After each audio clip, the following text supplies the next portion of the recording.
اپنے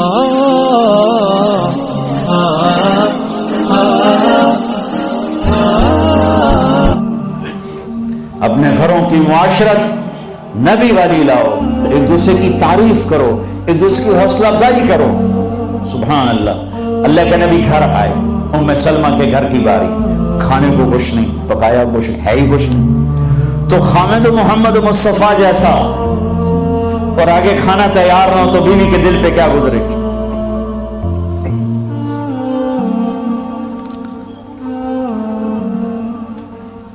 آپ نے پوچھا ام سلمہ کھانا کھانے کو کچھ ہے؟ تو ایک دم انہوں نے بہت ہی ندامت لجاجت کے ساتھ کہا یا رسول اللہ کچھ نہیں ہے، یہ سرکہ پڑا ہوا ہے.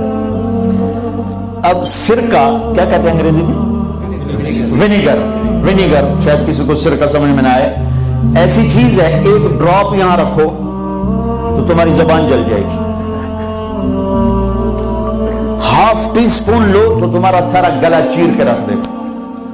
اور میں غلطی سے کوئی سرکے میں بعض سلاد پہ ہوتا ہے نا سرکہ ڈالا ہو، میں غلطی سے میرے منہ میں کوئی ایک پتا بھی چلا جائے تو 1 ہفتہ میرا گلا گیا. اتنا میرا سینسٹیو گلا ہے اس سے. سرکہ کوئی کھانے کی چیز؟ انہوں نے تو آج یا رسول اللہ بھائی ایک سرکہ ہے. ہائے ہائے ہائے ہائے. آگے میرے نے کہ سرکہ بھی کوئی کھامڑ دی شاید تو اتنے نہیں پتا بھائی سرکہ کھامڑدہ نہیں ہوتا. میرے نبی نے فرمایا نعم الادام الخل. ام سلمہ سرکے جیسا تو سالن ہی کوئی نہیں. سرکے جیسا تو سالن ہی کوئی نہیں. کیسے اپنی بیگم کو شرمندگی سے نکالا اور احساس کمتری سے نکالا. سرکے جیسا تو سالن ہی کوئی. جس گھر میں سرکہ ہے انہیں کسی سالن کی ضرورت ہی کوئی نہیں. یوں حوصلہ بڑھایا جاتا ہے. یہاں تو چونکہ وہ مقابلے کی ٹکر یہاں بیویاں بھی ڈاڈی ہیں خوب، تو یہاں تو ان کی اپنی کونسلز بنی ہوئی ہیں. تو میں مسلمان عورت کو کہتا ہوں جو کہ یہ میری بات آگے جا رہی ہے، آپ میرے سامنے بیٹھے ہو، ایک دوسرے کو عزت و برداشت کرو. میرے نبی نے فرمایا بہترین مسلمان وہ ہے جو بیوی سے اچھا سلوک کرتا ہو. اور بیوی سے فرمایا میری شریعت میں سجدہ ہوتا تو بیوی سے کہتا خامد کو سجدہ کر. بہترین صدقہ اولاد کی تربیت ہے. پورا گھر میرے نبی نے نقشہ ہر ایک کی قیمت بتائی. ماں تیرے قدموں تلے جنت کا، کاش میری ماں زندہ ہوتی. تم دیکھتے میں کیا کرتا. میں عشاء کی نماز کے مصلی پر ہوتا، میں سورۃ فاتح پڑھ رہا ہوتا، ادھر سے آواز آتی میری ماں کی محمد، تو میں نماز توڑ کے کہتا لبیک اما جان.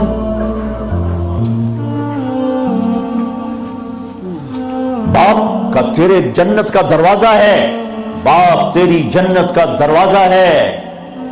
کھولنا توڑنا نہیں، کھولنا توڑنا نہیں. توڑ لیا تو جنت میں نہ جا سکو گے.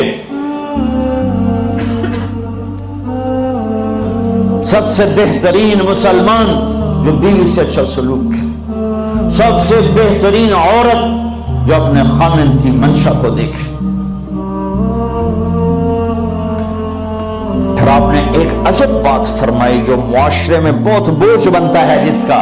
ہاں بھائی تمہیں ایسا صدقہ بتاؤں جس سے بڑھ کے کوئی صدقہ نہیں. تمہیں ایسا صدقہ بتاؤں جس سے بڑھ کے کوئی صدقہ نہیں. ان کا جی کیا؟ الابنۃ المردودہ، جس کی بیٹی کو طلاق ہو گئی یا بیوہ ہو گئی اور گھر واپس آ گئی ماں باپ کے، یا ماں باپ نہیں ہے تو بھائی ہیں، وہ ایک بوجھ بنتی ہے ماں باپ پر بھی، اور بھائی تو ویسے ہی باغی ہو جاتے ہیں. میرے نبی نے فرمایا اس بچی پہ خرچ کرنا کائنات کا سب سے افضل صدقہ ہے. گھر، ایک گھر کیسے چلتا ہے؟ ہمارے ہاں پنجاب سندھ بلوچستان سرحد میں بہنوں کو وراثت میں کوئی حصہ نہیں ملتا، سب بھائی کھا جاتے ہیں. میرے نبی نے فرمایا جس کو اللہ نے 2 بہنیں دی اس نے ان کا حق ادا کیا. شادی کی، حق ادا کیا۔ ماں باپ کی وراثت میں سے ہوتا ہے، اگر میں نے کوئی خود کمایا ہے اس میں بہنوں کا حق نہیں، ماں باپ سے اگر 1 روپیہ بھی آیا ہے تقسیم کیا جائے گا۔ جس نے بہنوں کا حق ادا کیا، شادی کی، حق ادا کیا، اس پہ جنت واجب ہو گئی۔ جس کو اللہ نے 3 بیٹیاں دی، اس نے ان کی ڈولی اٹھائی، وہ جنت میں میرے ساتھ یوں ہوگا۔ ایک بولے، اگر 2 ہوں، کہ جس نے 2 بیٹیوں کی شادی کی وہ بھی ایسے ہوگا۔ اللہ بھلا کرے۔ ایک صحابی کا، کہ جس کی 1 ہو، کہ جس کی 1 ہے، اگر اس نے اس کو عزت سے رخصت کیا تو وہ بھی میرے ساتھ ایسے ہی ہوگا۔ پھر کئی بچیوں کو طلاق پڑی ہے کہ اس کو بیٹا نہیں ہوتا۔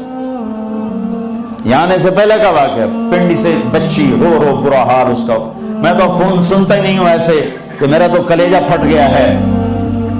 ہے کہنے لگی کہ سسرال نے کہا تھا بیٹی ہوئی تو طلاق دے دیں۔ میں نے کہا اس میں میرا کیا قصور ہے، اور بیٹی ہی ہوئی اور مجھے طلاق پڑ گئی، اور میں گھر آ گئی 22 سال کی عمر۔ بیٹی دینے والا اللہ اور ظلم کرنے والا سسرال۔ میرے نبی کو اللہ نے بیٹے دے کے اٹھا لیے، قاسم اٹھا لیے، عبداللہ اٹھا لیے، ابراہیم اٹھا لیے۔ 4 بیٹیاں دی، 3 زندگی میں اٹھانی، زینب، ام کلثوم، رقیہ، تینوں آنکھوں کے سامنے چلی گئیں۔ فاطمہ سے نسل چلی، آپ نے فرمایا لوگوں کی نسل بیٹے سے چلتی ہے، میری نسل میری بیٹی فاطمہ سے چلی۔ اس لعنت کو دھویا۔ عورت کا کیا قصور ہے اگر اس بیچاری کو بچیاں ہو رہی؟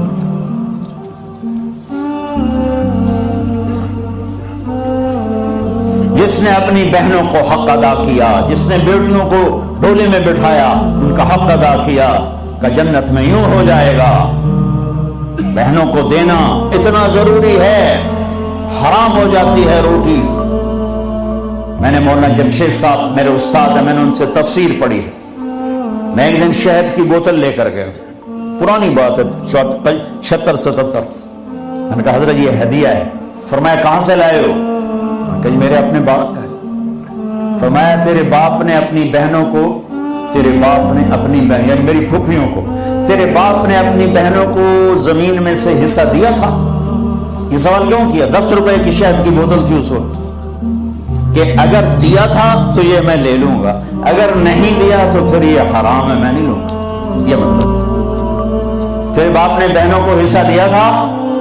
میں کہا بھی اللہ کا شکر ہے میرے باپ کی بہنی کوئی نہیں۔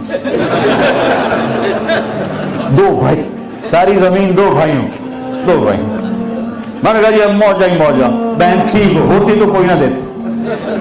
پھر کہنے لگے اچھا تیرے دادا نے اپنی بہنوں کو زمین میں سے حصہ دیا تھا؟ میں کہا جی اس لیے میں جمعہ ہی کوئی نہ ہوں۔ اتنی ریسرچ کے بعد ایک شہد کی بوتل قبول فرمائی۔ بیٹیوں کو دینا اتنا ضروری ہے۔